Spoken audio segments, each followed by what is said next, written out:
Suite Magazine.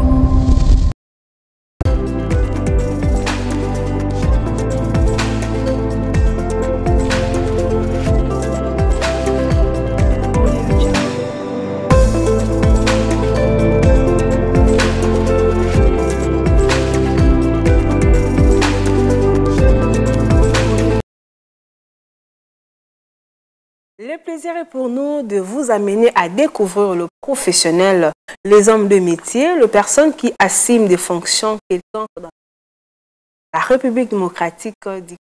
Bienvenue à tous, bonjour de partout, c'est ma profession, comme je vous dis tantôt. Nous allons recevoir encore une personne, nous sommes avec une personne qui va parler de sa profession. Il s'appelle Monsieur Kandolo Kandolo, artiste peintre. Avec lui, nous allons parler artiste peintre, études, métier et salaire. Il est artiste peintre. Avec lui, on va découvrir concernant son métier, comment ça évolue, qu'est-ce qu'il faut, les techniques, à qui j'ai dit déjà bonjour monsieur Kandolo Kandolo. Bonjour madame Hélène. C'est bien prononcé votre nom? Oui. Qu'est-ce que j'ai oublié? Non, tu as oublié Bamanaï. Bamanaï. Ok, vous allez bien? Je vais très bien. Plaisir de vous recevoir dans notre émission, ma profession, qui est le vôtre, parce que cette émission, c'est pour promouvoir le professionnel, les hommes qui sont dans un métier, quelconque, de venir parler, de donner aussi des autres les goûts, de devenir comme... Et c'est votre plaisir aussi? Oui, c'est mon plaisir. Oui. Pour commencer, vous êtes artiste peintre. Il y a beaucoup de gens qui ne connaissent pas, qui confondent au moins un artiste peintre et un peintre. Quelle est la différence comme nous sommes avec vous? Nous devons découvrir parce que vous êtes là dans votre métier. Oui, la différence c'est que l'artiste peintre, c'est celui qui travaille avec la peinture et ces peintures, soit il travaille sur toile, si sa peinture travaille sur toile et sur des porcelaines ou d'autres objets. Peintre, c'est trop vaste. Il y a ceux qui font de la peinture automobile, on peut les qualifier comme des peintres. Il y a ceux qui font le peintisme, l'abstraction ou le réalisme. Le réalisme. Oui. Et vous êtes dans quoi? Moi, je suis dans le réalisme et l'expression. Oui. Parce que vous parlez de l'artiste peintre, on veut au moins savoir l'histoire des artistes peintres en République démocratique du Congo. Oui, les artistes peintres qui ont marqué vraiment la peinture congolaise, il y a le feu maître Ndamvu et le maître Mavinga qui est jusqu'à aujourd'hui. Et ce sont eux qui ont laissé comme des traces que la plupart des étudiants à l'Académie des Beaux-Arts suivent pour maintenant prendre leur chemin. Ok, monsieur Kandolo, vous voyez, il y a beaucoup de gens qui pensent que les artistes peintres, c'est pas vraiment important d'aller dans des centres de formation, de suivre vraiment des études, parce que souvent les gens disent que c'est inné, c'est un talent inné, c'est pas vraiment important d'étudier. Qu'est-ce que vous pouvez dire par rapport à ça? Je dirais ce n'est pas bien de dire que non, on ne peut pas aller suivre des études. Celui qui a le don ou la passion, c'est bien. Mais quand vous suivez des études, ça vous aide à défendre votre travail. Et si vous n'êtes pas, vous n'avez pas passé à l'école pour défendre votre métier, ça sera un peu difficile. Tu auras toujours des quoi pour bien exprimer ou bien pour bien défendre ce que vous faites. Comment vous pouvez avoir de quoi? Parce que vous, votre travail, c'est seulement mettre la peinture. Est-ce que c'est important de passer à l'école? C'est important d'être informé parce que vous avez déjà ça à la tête? La peinture, on ne se limite pas seulement à la peinture, il y a aussi la philosophie. Okay. Ce que vous faites, vous devez le défendre. Donc moi, mon parcours, ou bien ce que je vais plus transmettre comme message, c'est tel ou tel message que je vais passer sur ma peinture. Mais si vous ne savez pas, vous êtes là seulement pour peindre. Et si on vous demande quelle est votre démarche, qu'est-ce que vous allez expliquer si vous n'avez pas passé à l'école? En parlant de parcours, parlons un peu de votre parcours et qu'est-ce qui vous avait motivé à être un artiste peintre? Parce qu'il y avait beaucoup de choses à faire. Vous pouvez même devenir mécanicien, menuisier, avocat, docteur, mais vous avez accepté d'embrasser le métier d'être artiste peintre. Moi, c'est dans ma famille. Hein. Il y a mon oncle, il y a mon grand frère, c'est lui qui m'a vraiment beaucoup stimulé à faire à la peinture. Quand on était petit, mon grand frère dessinait. Et quand je voyais ses dessins, ça me donnait aussi envie de dessiner. Et j'ai commencé à dessiner, à les suivre, et j'ai dessiné aussi. Et par après, lui, il a abandonné. Et moi, j'ai continué. Et vous avez continué? Oui. Et puis, après avoir continué, j'ai vu que non, on a commencé à apprécier ce que je faisais comme dessin. C'est ce qui a fait que non, je puisse embrasser comme métier la peinture. Je pense que la régie est en train de nous montrer déjà comment vous êtes en train de faire votre travail. Vous avez dit que vous avez commencé à dessiner. C'était quoi ou le premier portrait que vous avez à réaliser, la première œuvre que vous avez à réaliser? Et bien quand? Ça date. Je ne saurais pas vous parler que non, à telle année ou à telle date, que c'est un peu difficile. Mais c'était quoi au moins? Vous avez au moins l'idée parce que c'est votre œuvre? J'ai réalisé un messier en train de préparer. Okay. Et donc, parce que ce message-là, c'est difficile pour nous. Chez nous, on dit l'homme ne passe pas la cuisine. Donc, c'est la première œuvre que nous et je fais. Ça fait du bien de faire une œuvre, de voir un homme en train de faire la cuisine. Oui. C'est bien de faire un homme faire la cuisine, mais ce n'est pas facile de faire passer les messages. Est-ce que vous gagnez, parce qu'on parle des études, de salaire, comment vous arrivez à gagner des marchés, à vous faire avoir de l'argent dans ce que vous faites? Avoir de l'argent dans ce que nous faisons, c'est quand vous produisez. Quand vous produisez des œuvres, vous créez des œuvres d'art et vous exposez. C'est là où vous arrivez à voir ce que vous parlez des salaires. Donc nous sommes rémunérés par rapport à nos œuvres. Et si chez nous, on était comme dans d'autres pays, on allait vraiment être bien... épanoui. Oui. Le problème c'est quoi? Chez nous ici, on n'a pas de musée où on permet les artistes d'exposer et à chaque fin du mois, on leur donne quelque chose. Okay. Comme ce que j'avais vu à Nairobi, il y a les artistes qui exposent dans leur musée et à chaque fin du mois, on leur donne quelque chose. Mais chez nous, ici, c'est difficile. Voire même, on n'a pas vraiment beaucoup de galeries pour s'exprimer. Mais qu'est-ce qui fait qu'on puisse pas avoir beaucoup de galeries? Mais vous, l'artiste, vous hésitez. Qu'est-ce qui fait qu'il n'y a pas de galeries pour les œuvres que les artistes produisent? Hier, j'ai suivi une émission de Jean Goubal et parlait de valeurs et des antivaleurs. Aujourd'hui, vous verrez, il y a beaucoup de gens qui aiment dépenser leur argent chez les enfants de la rue, donc pas les enfants de la rue, des Koulouna ou des gens, des antivaleurs, pour les applaudir. Mais au lieu d'investir sur de valeurs, c'est tout un problème chez nous ici. Mais vous allez voir dans d'autres pays d'Afrique, je vais vous parler seulement non loin de chez nous, au Congo-Brazzaville. Il y a beaucoup de galeries par rapport à chez nous. Mais au Congo-Brazzaville, ils ont les centres d'art. Mais nous avons l'Académie des Beaux-Arts.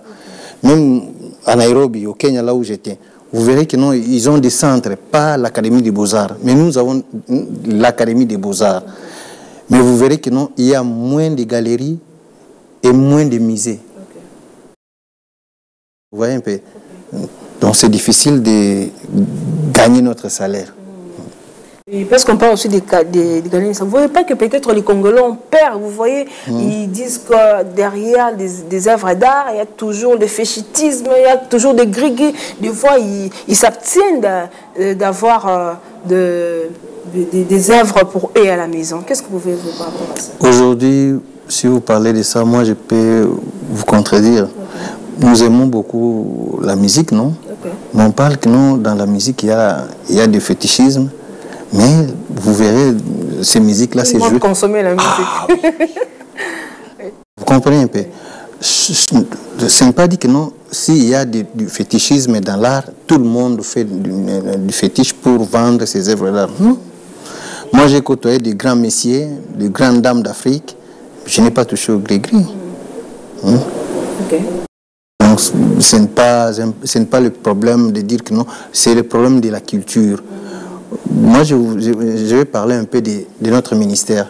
Vous allez voir que dans notre ministère, c'est un ministère qu'on ne donne pas aux gens qui sont là pour aider les artistes.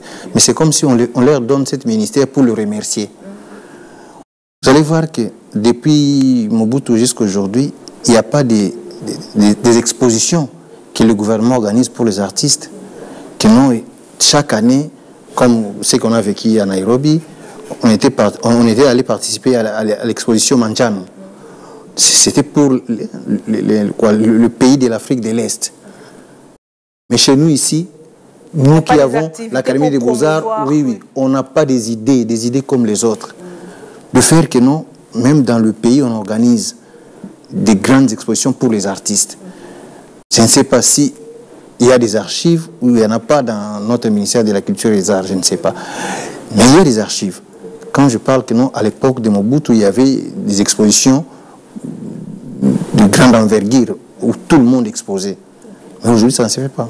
Et vous, en tant qu'artiste, quelles sont les démarches que vous faites pour avoir une place dans la société congolaise par rapport à votre métier? Il faut beaucoup travailler. Quand vous arrivez à beaucoup travailler, il y a toujours un bon monsieur qui va passer ou une bonne dame qui va passer pour vous promouvoir. Moi, je vous parlerai, il y a peu de gens dans notre pays qui arrivent à valoriser les œuvres d'art. Vous m'excuserez de citer les noms, bien que même si ces noms-là, aujourd'hui, ça ne vaut pas par rapport à ce qu'on dit sur des messieurs, comme Matata Mpogno, comme Vital Kamerhe, comme M. Albert Yuma. Ce sont des gens qui valorisent les artistes, qui savent apprécier l'art et acheter à sa valeur. Vous venez de parler d'acheter. Qui vous achète? Il y a des Congolais. Qui vous achète? Il y a des Congolais, oui, comme des Blancs. Ça ne fait pas longtemps, quand je travaillais dans mon atelier, il y a un Blanc, il venait pour jouer au tennis, mais quand il m'a vu en train de travailler, il a vu une œuvre qui lui a attiré. Et le monsieur a quitté là où il était pour venir voir ses tableaux et demander le prix. Monsieur Kandolo, il y a toujours, chacun dans son travail, chacun dans son métier, il y a toujours une touche particulière, vous voyez. Quand on regarde vos œuvres, je pense qu'à la région en train de faire balancer vos images, quand on regarde vos œuvres, est-ce qu'il y a toujours un message derrière ce que vous faites? Vous avez un thème, vous avez un sujet, dit que moi, Kandolo, ça c'est mon thème, ça c'est les sujets que je développe pendant que je fais mes œuvres. Oui, moi j'aime beaucoup parler plus de la société congolaise d'aujourd'hui et de nos ancêtres. Donc, si vous voyez, nos ancêtres nous ont laissé des traces que nous devons suivre. Mais aujourd'hui, vous verrez que non, beaucoup de Congolais aiment copier ce qui vient du dehors. Je ne dis pas que ce qui vient du dehors, c'est mauvais, mais le problème est que nous arrivons à faire que non, ça puisse aller ensemble avec notre culture.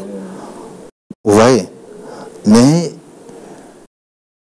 quand je parle de ça, c'est pour que même si aujourd'hui on ne fait pas attention à cela, donc demain ou bien après-demain, on peut parler de mes œuvres comme des œuvres qui édiquent, qui tracent l'histoire. Qui tracent l'histoire. Vous allez voir, aujourd'hui, les Blancs parlent plus de l'ère grand nom de peintres, Léonard de Vinci, Rembrandt, Van Gogh. Et dans chaque tableau qui vous présente de ces années-là, ça a une histoire qui vous aide à voir comment les Blancs vivaient à cette époque-là. Et comment la société est en train d'aller aujourd'hui. Donc ça retrace l'histoire. Et tant qu'artiste, quels sont les outils de travail que vous utilisez pour réaliser vos œuvres d'art? Ce que nous utilisons pour réaliser nos œuvres, moi, je travaille avec le pinceau et le couteau. Okay. Oui. C'est ça seulement des instruments phares pour vous? Oui. Vous venez de dire concernant vos œuvres, est-ce que vous savez comment les Congolais interprètent vos œuvres quand ils achètent, comment ils valorisent ça par rapport aux Occidentaux, comme vous venez de dire? Valoriser, c'est tout un problème. C'est tout un problème. On nous achète chez les Congolais, mais parler de nous... En parler aussi, valoriser, promouvoir aussi. Promouvoir, comme je venais de vous le dire ici, pour nous promouvoir, il faut créer des centres ou des galeries et des musées qui va aider les artistes à s'exprimer. Mais vous verrez que non, on nous achète, mais on ne nous demande pas ce que nous voulons après. Tu peux m'acheter aujourd'hui, tu me donnes de l'argent. Est-ce que demain tu vas venir encore payer? Non. Si on arrive à créer des galeries ou à créer des musées, que nous puissions être rémunérés chaque fin du mois, ça nous fera du bien. Au lieu de nous aider comme ça, mais il y a des gens qui nous escroquent. Hein. Il y a de l'escroquerie. Oui, comment ça? C'est qu'on appelle excellence, c'est qu'on appelle honorable, c'est qu'on appelle un grand homme d'affaires. Ils vous escroquent sans problème. Comment ça? Moi, je parlerai de moi. De votre expérience, oui. c'est ça, oui. Il y a un ministre qui m'avait demandé de faire des travaux. Non, je ne cite pas les noms. Je ne cite pas les noms. J'ai travaillé et après avoir travaillé, le ministre me dira que non, ce n'est pas lui qui va payer, c'est le gouvernement. Et quand il me parlait que non, c'est le gouvernement, donc bientôt il devait quitter le gouvernement. Vous voyez? Et maintenant, chez qui? Je vais commencer par où? Vous voyez? Donc si ce qu'on appelle honorable, excellence ou grand homme d'affaires, ils arrivent à nous aider, ça sera mieux. Donc ça fait partie au lieu de nous décourager. Ça fait partie de vos difficultés sur terrain, c'est ce que je voulais demander. Hormis les escroqueries que vous avez dit, il y a d'autres difficultés que vous rencontrez qui ne vous permettent pas de réaliser bien votre travail. Oui, il y a des outils de travail. Moi, quand j'étais à Nairobi, j'ai vu des magasins où on voit tout ce que nous, artistes, nous voulons avoir comme outil de travail. Mais vous allez sur nos supermarchés, nos magasins ici, c'est rare de voir nos outils de travail. Souvent, nous achetons par des collègues. Un collègue qui était en voyage, de retour au pays, il peut y faire des annonces pour vous dire que non, j'ai des matériels, si vous voulez en procurer, excuse-moi, et vous pouvez passer pour vous en procurer. Il n'y a pas de galerie, il n'y a pas de... Il n'y a pas de magasin qui vendent tous les articles que nous voulons pour travailler. Vous êtes artiste, qu'est-ce qui représente l'œuvre d'art? L'œuvre d'art, c'est comme un bijou. Donc, j'ai l'expérience de ce que j'ai vécu avec mon grand frère. Un jour, je lui ai offert un tableau. Il m'a dit, vos œuvres ici... Il ne voit pas vraiment l'importance. Oui, il ne voit pas l'importance. Mais il y a un monsieur qui m'a dit, j'ai besoin de vos œuvres. Je lui ai dit, je n'ai pas des œuvres. Il m'a dit, non, il faut me chercher une œuvre seulement de vous. Je ne veux pas d'une autre personne, mais de vous. J'ai réfléchi, mon grand frère, lui, il ne voulait pas de cette œuvre-là. Je suis allé demander à mon grand frère, s'il pouvait vendre ces tableaux. Et lui, il ne savait pas à quel prix je vais vendre. Moi, je lui ai proposé seulement ce que je lui avais amené. Mais ce que moi j'avais vendu, le prix que moi j'avais vendu, lui ne sait pas. Une œuvre d'art, c'est comme l'or. C'est comme un bijou. Le bijou, quand vous achetez aujourd'hui, s'il y a la hausse du prix de l'or, ça augmente aussi. Ça augmente aussi. L'œuvre d'art, quand les années passent, si quelqu'un arrive aujourd'hui dans votre maison et vous demande, non, ce tableau m'intéresse, je vais avoir ça. Est-ce que tu peux me le vendre et puis tu achètes un autre tableau? Tu vas lui dire, ça ne pose pas de problème. Mais, durable. Oui. Mais pour avoir la connaissance de combien tu peux le vendre, il ne faut pas vendre directement. Il faut aller à l'Académie des Beaux-Arts. J'ai une œuvre de tel monsieur, ça date de telle année. Il y a un monsieur qui insiste pour l'acheter. Je peux vendre ça à combien? C'est à l'Académie des Beaux-Arts qu'on va te dire, si tu peux vendre ça aujourd'hui, tu peux vendre ça autant. Moi, je sais, il y a l'histoire de Madame Wivine Landou, la femme de M. Ngunza Karlibond. Il était en Afrique du Sud. Il y a des Blancs qui ont préféré un tableau qui était chez lui, chez elle. C'est le maître Mavinga. Ces Blancs-là ont quitté l'Afrique du Sud pour suivre la dame jusqu'ici, à Kinshasa, pour acheter seulement ces tableaux. Et tu sais à combien la dame avait vendu les tableaux? Donc vous gardez les prix. Oui. Est-ce que entre vous en interne, tant que les artistes peintres qui évoluent en RDC, est-ce que vous avez des associations pour promouvoir, pour parler, pour dénoncer ce qui est comme problème, pour enfin de faire en sorte que votre métier puisse s'épanouir? Parce qu'il y a aussi des jeunes qui veulent devenir comme vous. Des gens en vous regardant, ils voient que ça peut décourager, ils disent bon, c'est compliqué, j'abandonne ce métier. Est-ce qu'il y a des associations en interne? On a des associations. Il y a un problème des associations des artistes. Vous voyez, quand on avait créé Le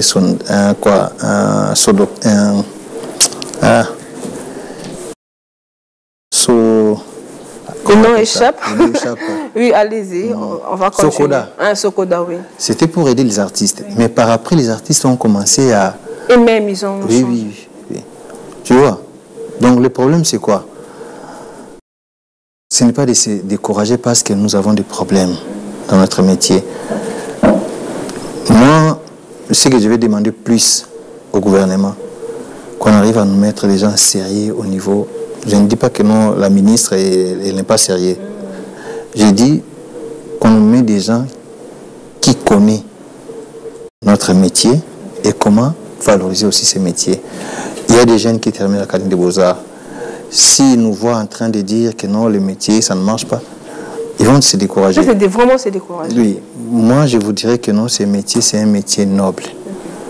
Moi, ça m'a permis de côtoyer beaucoup de grandes personnes. Hein. J'ai été récit sur Mme Claudia Sassou. Il m'est arrivé même un musicien de notre pays, un grand musicien de notre pays, qui m'a demandé si je peux aussi l'amener là-bas. Même que par vos œuvres. Oui. Je lui ai dit, non, moi, je ne suis pas le protocole de Mme Claudia Sassou. Moi, je ne suis qu'un artiste peintre qu'elle avait invité et je suis allé faire mon travail, c'est terminé. C'est déjà un beau souvenir pour vous? Oui. Donc, c'est pour dire quoi? Il ne faut pas se décourager. Il faut continuer à travailler.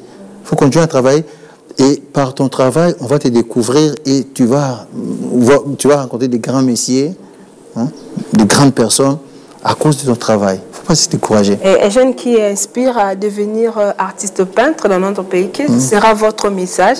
C'est lui qui vous regarde, se dit, déjà, Olivier Kandolo lui-même, il est en train de parler de tout ce qui est comme problème. Quel sera votre message? Moi, je vais lui dire, on ne travaille pas seulement pour avoir ce qu'on veut.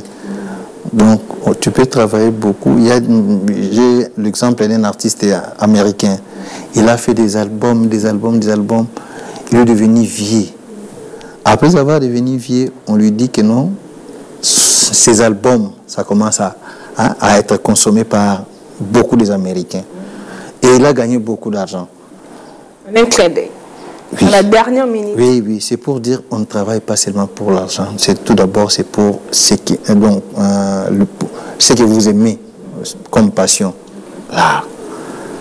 Et aux gens qui veulent vous contacter, ils disent, bon, on a vu les images, je pense que la régie faisait déjà véhiculer vos images, comment vous êtes en train de travailler, votre touche. Il dit que bon, moi je veux aussi l'artiste Kandolo puisse faire pour moi une œuvre d'art. Comment vous contactez, comment vous trouvez? Moi, je travaille dans l'espace de l'EPSP, à l'entrée Char Club, c'est là où je travaille. Si vous voulez me contacter ou vous voulez voir là où je travaille, c'est là. Et si vous arrivez là-bas, vous demandez, tout le monde connaît là où l'artiste travaille. Ils vont vous indiquer. Et mes coordonnées, allez-y. C'est 084 056 54 46. Vous pouvez répondre encore? 084 056 54 46. Et tant que grands, les jeunes peut-être les jeunes artistes, ils vont regarder, ils disent que bon, je veux aussi que Kandolo puisse m'encadrer. Est-ce que vous avez la possibilité d'encadrer aussi les jeunes qui veulent travailler avec vous? Ça ne pose pas de problème, mais il faut que ces jeunes-là arrivent à enlever ce qui est dans leur tête. La plupart des élèves, quand ils arrivent dans nos ateliers, au lieu de commencer à travailler, ils vont voir ce que toi tu as vendu. Pour avoir l'argent. Moi, ça m'a un peu découragé d'encadrer les jeunes. Mais je ne refuse pas. Si vous venez, ça ne pose pas de problème. Mais mettez ça dans la tête que non, quand je viens, je dois me forcer à travailler, à créer. Créativité. Si vous voyez aujourd'hui, nous avons aussi un problème.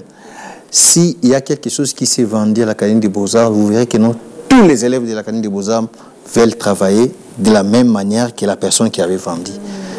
Il n'y a pas l'innovation, il y a l'esprit de il n'y a pas la créativité. Non, non. Okay. Non. Mais s'il y a la créativité, et puis, comme on vient de le dire ici, nous ne travaillons pas seulement pour avoir de l'argent. Nous travaillons parce que nous aimons ce que nous faisons comme travail. D'abord aimer. Oui, oui. Et qu'est-ce que vous souhaitez? Quels sont vos projets d'avenir? Qu'est-ce que vous voulez vraiment concernant votre métier dans notre pays? Dans notre pays, c'est que moi je demanderai au président de la République ou au futur président, s'il arrive au pouvoir, c'est de nous mettre le ministre de la Culture et des Arts qui est en mouvement, qui donne du courage aux artistes de travailler. Comme je viens de le dire, on a des archives. Regardez comment les ministres de l'époque de Mobutu travaillaient pour que les artistes puissent avoir la motivation de bien faire leur travail. C'est ça mon souhait. Et parce que nous sommes déjà arrivés presque à la fin de cette belle émission que j'ai eu l'honneur de recevoir, l'artiste peintre, quel sera votre dernier mot pour aujourd'hui? M. Manzanza qui nous a assisté, qui est là. Donc, quel sera votre message ou un dernier message que vous n'avez pas eu à parler au courant de ce qu'on a parlé, vous et moi? Ce que je n'ai pas parlé, je dirais aux gens qui aiment notre art de nous aider. Quand je dis de nous aider, ce n'est pas nous flatter, mais de nous aider dans le bon sens. Vous allez voir que vous dépensez beaucoup d'argent pour des antivalaires. Mais nous qui travaillons, nous avons besoin de votre motivation. Si vous arrivez à nous motiver, ça sera une bonne chose. Et nous allons encore plus travailler. Mais si vous ne nous motivez pas, donc c'est comme si vous souhaitez que notre culture puisse... Le mot de la fin, autre chose? Autre chose, je demande seulement aux gens qui aiment l'art, qui aiment l'art. Je suis là, je fais des tableaux et je fais des portraits aussi. L'exemple, c'est votre portrait.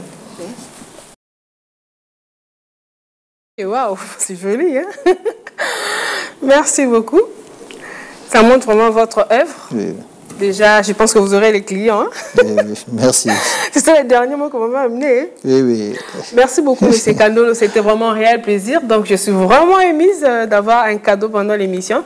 J'ai déjà eu à avoir un sandal avec un cordonnier. Aujourd'hui, je reçois le portrait d'Hélène Diamona auprès de l'artiste Kandolo, artiste peintre. Vous avez aimé cette émission. Vous venez de nous suivre. Vous pouvez revoir encore sur notre chaîne YouTube Ma Profession, en Facebook, TikTok, partout. Nous sommes là pour promouvoir, pour vous amener à découvrir le professionnel qui évolue dans notre pays. Merci à l'équipe technique de Ligue Télévision. Je vois M. Manzanza, M. Caleb, M. Ben, M. Alexis, tout le monde qui ont participé, M. Joe Ilonga.